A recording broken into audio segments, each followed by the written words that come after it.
Hello and welcome back to Presley Mania. Happy Mother's Day to all of you moms out there.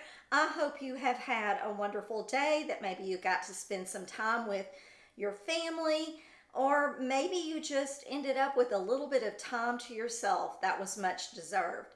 So happy Mother's Day to all of you. And in that same vein, I thought it would be so appropriate to do a quick little video on Gladys Presley. She is the woman who shaped Elvis and probably was one of the most important women in his whole life.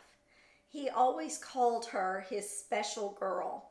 And yes, I think Lisa became a special girl too. I don't want to take anything away from her, but Miss Gladys was the first woman in his life that molded him. And I think a lot of the things she instilled in him from a very young age continued throughout his whole life. His good manners, his caring for other people.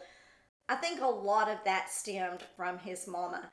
And I don't want us to ever overlook the impact that she had on Elvis, because she truly loved him, and oh my gosh, he truly loved his mom. So we're going to talk about some good things. We're going to talk about some sad things. But like I said, I just did not want this day to go by without remembering Mama Gladys, because she's very important in the legacy of Elvis, our special man. So let's get started. You know, I've heard for years and years, when you talk about Gladys, one of the first things that come to people's mind is the fact that they say, oh, she was so overprotective of Elvis. She wouldn't let him go anywhere without, making sure he was okay. And you can kind of understand that. Elvis, like we talked about before, was a twin, and his brother Jesse was stillborn, and he was the only surviving one. Then Vernon ended up having to go to Parchment Prison, and they were left just the two of them. So you can see how that maybe she was a little overprotective. But I told you guys that I was determined to finish this book, Elvis and Gladys by Elaine Dundee. And I finally did. I finally finished it, and there were some startling revelations in there as far as I'm concerned. Now, I know it probably is not the end-all and be-all authority, but I thought it might be nice to share some of the things that this book said, and maybe it'll give us just a little bit of a different perspective on how we look at Gladys Presley. So that being said, that she was overprotective, I'd also heard for many, many years that she would follow him to school even when he was in high school. And then she would, when he got out of school, she would make sure that she was there to see that he got home safe and sound. Well, this book put a little bit of a different spin on that. They said a lot of the reasons that Miss Gladys followed Elvis to school was she wanted to make sure that he got there, that he stayed there, and that he got an education. I guess Elvis was prone to skip school sometimes, and she had caught him doing just that. So one of the ways to ensure that he didn't is she would make sure he went into that school building, and then she would make sure that she saw him walk out of that school building, so that he knew she was keeping tabs on him, and skipping school was not okay. For Gladys, Elvis having an education was a very important thing. And it's even said that Elvis at one time had threatened to quit school in high school, and he wanted to get a job to help with the family because they were truly struggling back in those days. And Vernon, it was okay with Vernon. It was not okay with Mama Gladys. Not at all. And she said, absolutely not. So Elvis continued. And even though Elvis made out to her that school wasn't that big of a deal with him, this book says that one of the things that Elvis always did in his trophy room when guests came by and he would show them that room, one of the first things he always pointed out to them was his diploma. So I guess he was proud of it too, and the fact that his mama really stuck after him and said, no, son, you're going to finish school and you're going to get that diploma. And you got to remember, Gladys didn't have that big of an education or have an education really. And so she was working from an early age with her family to eke out a living. You know, they were sharecroppers and they needed all the hands they could get to help put food on the table. But one of the funny stories about Gladys being overprotective is Elaine Dundee says that she's not convinced that she was quite the mother hen that everybody seemed to think she was. This book was written in this book that Elvis, at the age of 8 years old, did you guys know he was hitching a ride? That's right. He was hitchhiking from East Tupelo to Maintown, which I guess is downtown Tupelo, to WELO. Why was he going there? Well, there was a guy that he loved to hear sing, and he had a live radio program there. His name was Mississippi Slim. His real name was Carvel Lee Osborne, but his stage name was Mississippi Slim, and Elvis used to follow him around all the time. He didn't like to miss his shows at the radio station, and he usually was there listening and learning. What did Mississippi Slim have to say about Elvis at an early age of 8? He said, the boy wasn't too bad. He said, but he sure needs to learn how to keep time. Apparently, Mississippi Slim thought that Elvis had a problem with keeping time to the music. He was always off a little bit. Somewhere down the line that changed, did it not? Oh my goodness. That guy was incredible. He was learning even at an early age of 8. And things were being instilled in him, and he was paying attention. All right. Also, at the age of 10, Gladys was letting Elvis drive their car. You heard me right. I guess it wasn't uncommon in those days. I mean, even when I was growing up, my mom and dad were letting me drive on old country roads and stuff and teaching me how to drive. But back when my parents, who were the same age, about the same age as Elvis, I'm sure that was a pretty common thing, but Elvis was driving a car at 10. So was she overprotective? I think to some degree she was, but I also feel like that she did give Elvis a little bit of leeway when she knew that he would be perfectly safe. Nowadays, it would not be safe for anyone to allow their child to hitchhike, but in Memphis, back in the late 30s, this would have been in the 40s for Elvis, hitching a ride from East Tupelo to Maintown probably was not as big of a deal as it would seem like it is to us today. So also, I think Elvis would work jobs in the evening and then walk home by himself, but he did those things to help his family.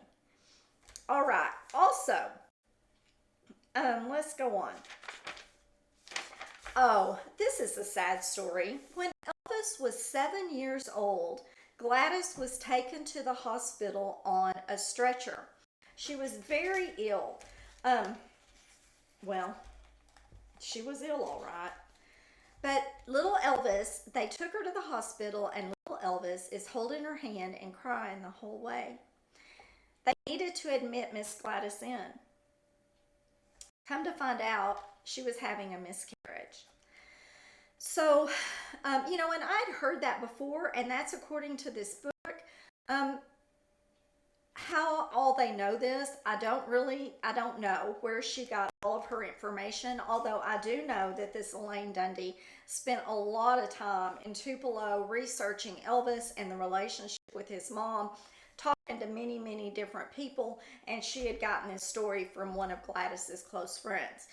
So she said that Gladys had a miscarriage and that they needed to admit her into the hospital. And Gladys said no, that, she didn't have the money for them to admit her. Well, the nurse quickly let her know that for people like them, which, can you imagine? God love her, how insulting that must have been for her, that there would be no charge and that she could be admitted.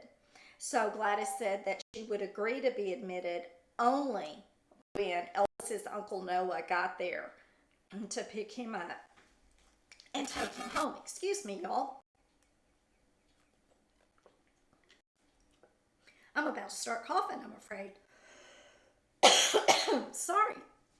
Something is getting stuck in my throat.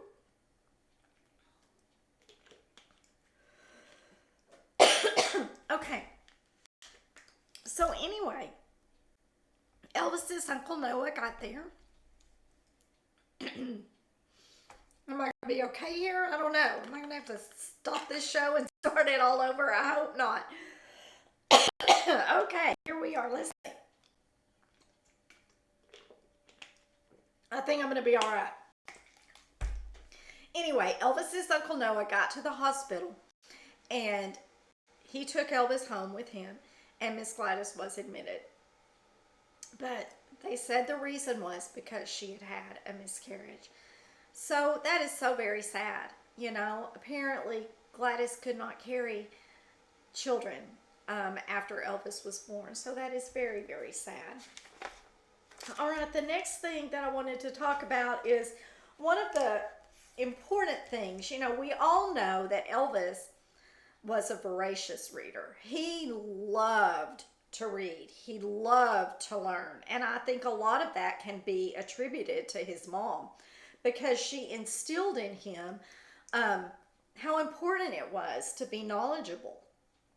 She also instilled in him the fact that she wanted him to graduate from high school, that it was important to be educated on things. And one of the ways we learn is by reading, right? So I wanted to tell you about this little bit. Let me turn my phone off because I'm getting messages. I wanted to tell you a little bit about one of the things that Gladys did for Elvis. This book says that on the afternoon before Valentine's Day on Friday, February 13th of 1948. So what would Elvis have been? Let's see. He was born in 35, 45, 13. Gladys gave Elvis a Valentine of great significance to them both. Dressed in their best clothes, they walked into Lee County Library on Madison Street, where Elvis made out an application for a library card. The book goes on to say that this was an extraordinary step for Gladys, because not only did Elvis have to sign that library card, but so did Gladys. And she was determined that her son was going to have a library card, even if it was going to be embarrassing for her to sign her name, because she had trouble doing so. And I'm sure that Elvis, his heart must have just been filled with love and pride that she would put his needs, his desires, and she wanted to do something for him that meant something so badly that she would swallow her pride to make sure that he was taken care of. I just think that is the sweetest story, and I love it so very, very much. Did you also know that Gladys Presley worked in a hospital and that she scrubbed floors and emptied bedpans and things like that, and that she was well loved by a lot of the people that worked at that hospital? In fact, they thought that she could have had a career in nursing, and her boss approached her about that. Miss Gladys ended up turning down the offer because she really couldn't read or write. So she wasn't able to continue her schooling to do that. And it broke Elvis's heart that she had to do such backbreaking work of scrubbing and cleaning and all of those kind of things. It is also said that her house was spick and span, that Miss Gladys was an immaculate housekeeper. I can see that. Can y'all? I can just look at her and tell that she must have been a wonderful homemaker, probably a really good cook. We all know how much Elvis loved her cooking. And also very neat. When you see pictures of her, she always seems so put together and neat, and her hair just so. And yeah, I think Miss Gladys would have been one of those kind of housekeepers. I admire that. I really, really, truly do. But on that same note, what I was going to tell you was when she was working at this hospital, this is when she saw her first pink Cadillac. And oh my goodness, she loved it. She did. She went home and she told Elvis about it. Elvis didn't forget, did he? But did you know that the first car that he bought for her wasn't a pink Cadillac? Nope, nope. It was a Ford, but it was pink. He had it done in pink for her. I think that is the cutest story. Now, later on, Elvis did indeed get his mama that famous pink Cadillac, the one that she saw when she was working at the hospital. Not the same one, but that's when she fell in love with the pink, and the Cadillac was when she saw it at the hospital. And Elvis never forgot his mama coming home and telling him all about this car, and he remembered. And I'll be dadgum if he didn't follow through and make sure that he got her one. By the time that Elvis hit it big, or started hitting it big, and he started traveling a lot, Gladys was so excited at first. I mean, when they got their first house on Audubon in Tupelo, the first house Elvis bought them, she was very excited about it, and she was so proud of it. And there's a story that she was going to move in their old furniture into this house, and a friend of hers said, "Oh, I think you need to go pick out new furniture." So she went with her and helped Miss Gladys and Elvis pick out new furniture for this house. But Gladys, true story, Gladys would not get rid of the old stuff. The old stuff actually was moved to Graceland, and it was put up in the attic when they bought Graceland. They didn't get rid of anything back then. That is why there is so much history when we go to Graceland and visit. There are so many things to look at because they kept everything. You know, Vernon was always afraid that someday that they would be poor again, so he made sure he kept it. There is also a cute story that when Elvis started doing well and making some money, his mom's legs were not that good. So one of the first gifts he bought her was a mixer, a Mixmaster. So he bought it and he took it home. And I've got to read you guys about this because it is the sweetest thing. And it says the goal was for Elvis to secure Gladys's comfort And of all the rooms in the house she cared for the most, it was the kitchen, which meant gadgets. The washing machines for clothes and dishes would have to wait, but one of the early purchases Elvis made was a Mixmaster. A week later, having earned some more money, he was back at the hardware store. The storekeeper looked at him curiously when he made known his request. "See here, Sonny," he said, "ain't you the same young man as come in last week and bought yourself one? I want my mama to have two Mixmasters so we can put them at each end of the kitchen counter and it'll cut down on the walking she has to do," Elvis carefully explained. Isn't that the sweetest thing? He didn't want his mom to have to walk so far because he knew her legs hurt her, and so he was going to do that. There is also a story about the first high school dance that Gladys saw Elvis perform. And this story is so cute. Let's see if I can find the page here. Let's see, page 232. Okay. Well, I guess things got a little rowdy at this dance. And we all know, we've seen the reels and things of Elvis when he was first started out and how the girls were just going berserk and they were reaching for him and trying to take, grab his clothing and pulling it off of him. I mean, they were just going nuts. Nobody had ever seen anything like Elvis, and they all wanted a little piece of him. Well, Gladys had never seen things get quite this out of control before, and she did not like it.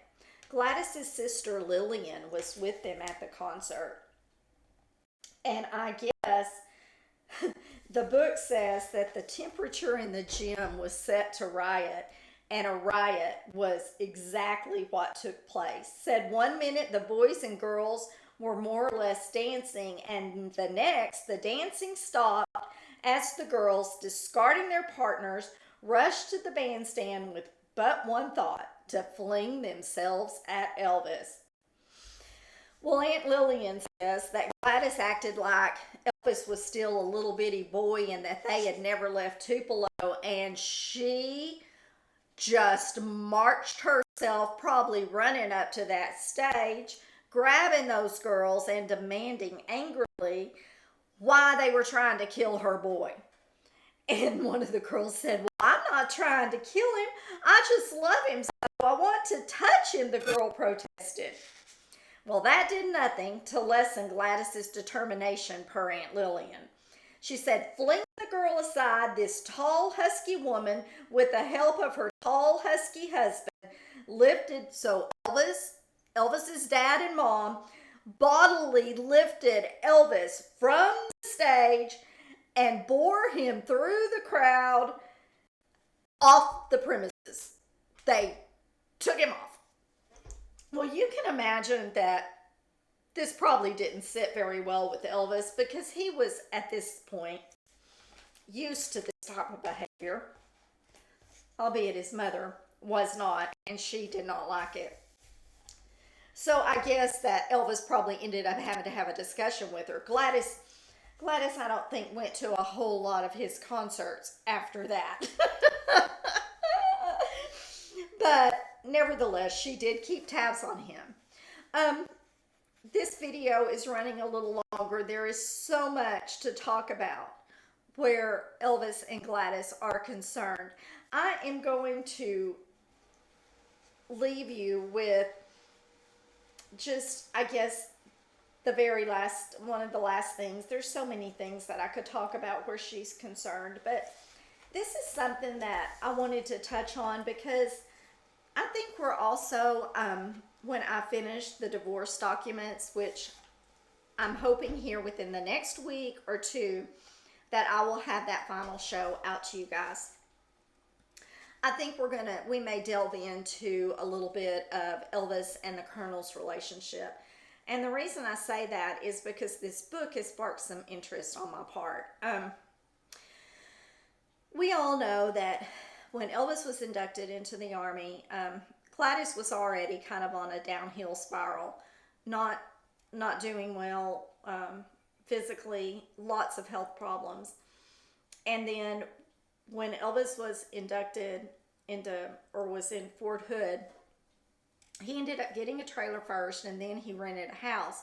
And his mom and his dad and Minnie Mae and Elvis all lived in this house while he was there. But they hadn't been there long, just a couple of months. And the first week in August, Gladys couldn't keep going. She got really, really sick, and the doctors there didn't know what was wrong.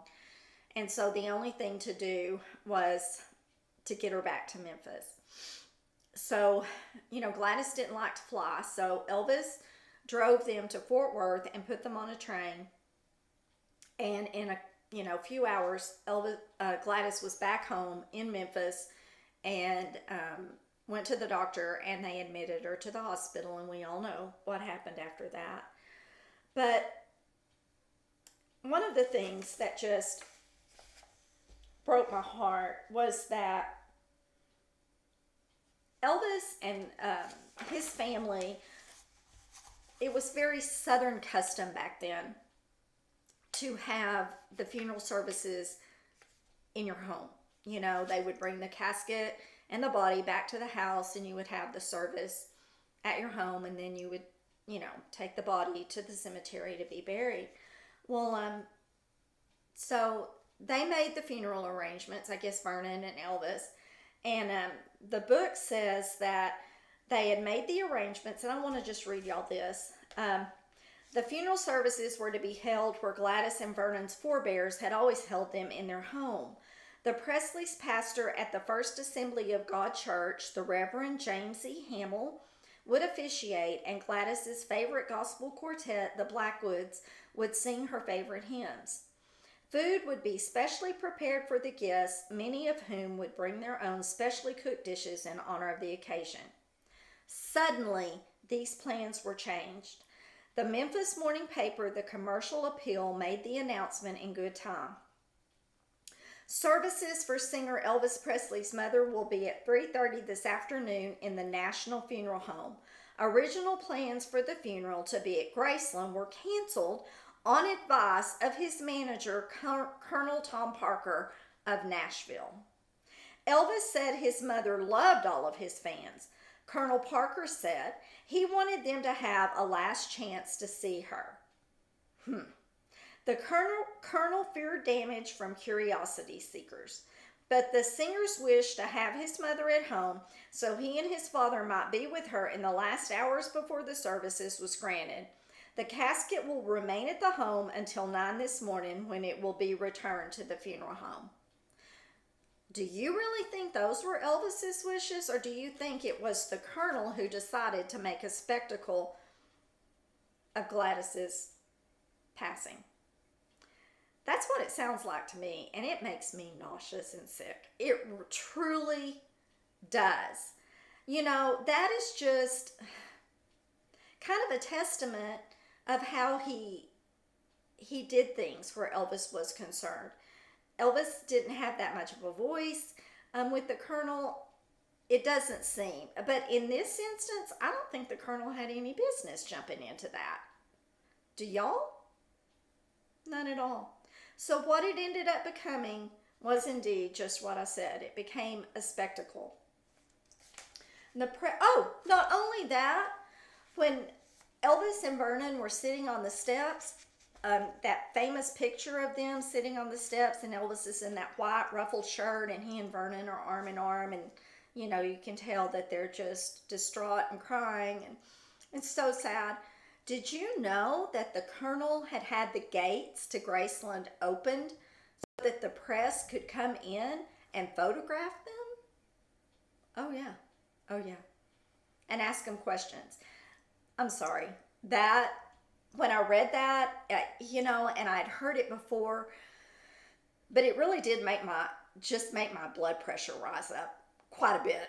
I was just like, that is just wrong. There was no reason for any of that at all. But one of the last things that Elvis said is I guess by the end of the service, and they were going to the cemetery to place Gladys in the ground. And it said by this time Elvis's emotional pitch was such that it took there were four men who had to help him out of the car, and they were unable at the cemetery to stop him crying out at the final moment within the hearing of the pressing mob. Goodbye, darling. Goodbye. I love you so much. You know how much I lived my whole life for you. And then, oh God, everything I have is gone. Those were his final words before they lowered his mama into the ground. You know, Elvis at the end was the one who was trying to take care of his mama and give her everything that he felt that she wanted. When really and truly, the only thing that truly mattered to her was Elvis and spending time with him. And she didn't get a lot of that after he became, you know, just propelled into superstardom and stuff. But, you know, as much as Elvis wanted to take care of her, I think it was always that Gladys was taking care of him. He was her number one priority. And I just love that. And Miss Gladys, happy Mother's Day to you in heaven today.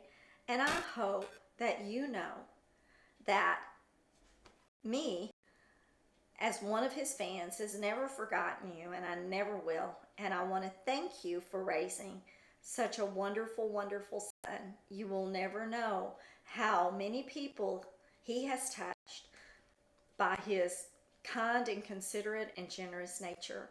So thank you for raising such a wonderful boy. And I love you, Mama Gladys. I truly, truly do. You all have a wonderful rest of your day. Happy Mother's Day again. And remember, you only get one shot at this life. Live each day to the fullest, because you never know what tomorrow's going to bring. Bye, everyone.